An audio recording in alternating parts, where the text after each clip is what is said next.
Eskupilotaren plaza ezagunenetako batek pilotari handi baten izena darama, Atano hirugarrena.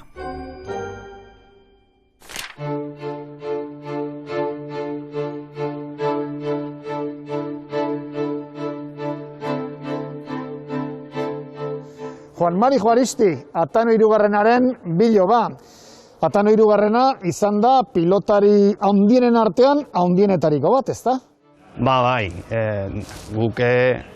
nik ez nun asko ezautu, pelotan ez nun ezautu, baina beti atxu izin denik, Atano hirugarrena Tio Maino beti izin dela onenetako bat. Onena ez da osati, baina onenetako baita, bere sasoien onena izan dagoa.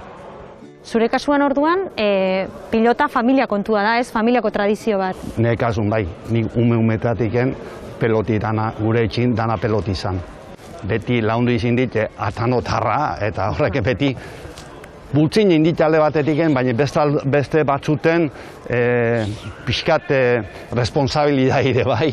Eta egi esango izu, ni hasi nintzen pelotan 17 urtekin. Lotzatu eten nintzen frontoera prakazuri izin jogatzea. Eta behin hemen kampionatu zan, eta ia isi obligau bezala intziben jokatzeko, eta holaxe hasi nintzen. Ez ezaguna ahaztu, Donostiako frontoi nagusiak zure aititen anaiaren izena du, Atano hirugarrenaren izena du. Bai. Horrek zerbait erran nahi du, ezta? Bai, hori nik ustea rekonozimiento ondire dala, guretzako gogore bat da. Zer eman zion bereziki Atano hirugarrenak pilotari? Esaten da, sasoaten peloti ezala segi, eta hau hasi zanien, revoluzio nahi intzula.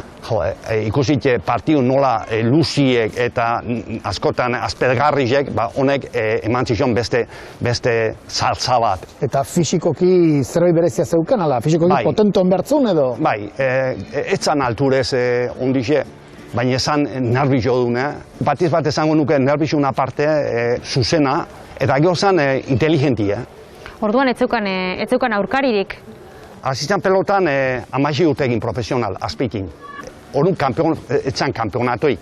Jokau zion Monraon ezazauen orduan errege. Eta orduan dana izitezan desafizua. Partidu jokabertzion lehena eskuiz bakarrik. Monraonezak eta Marinok bi eskukin. Bueno, jokau zion eta irabazin zion. Orduan abantaila Atanok izan zuen, ez? Bai, lehenengo partiduen, Monraonezak esko bakarrain joauzun eta Mariano joauzun bi eskukin. Alaxe ezin balditzak eta olaxe jokatzun, lehenengo partidua. Eta hurrengo partidutan ez? Hurrengo partidutan ja manimano, esker eskubi, bi eskukin jokau zeben. Normal. Beraz, buruz-buruko jokau zeben, bai. Ola esan, 3 partido jokau zituen. Eta berak irabazizun, beraz. Berak irabazizun, 3 irabazizun.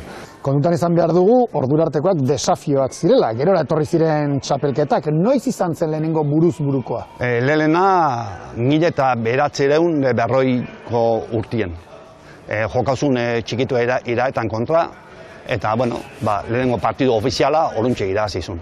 Otan nahi urtein jokauzun. Lehenengo partido ofiziala, kampion oruntxe atentzut. Ta tanteba nola? Otabile 8 irabazizun Marianok.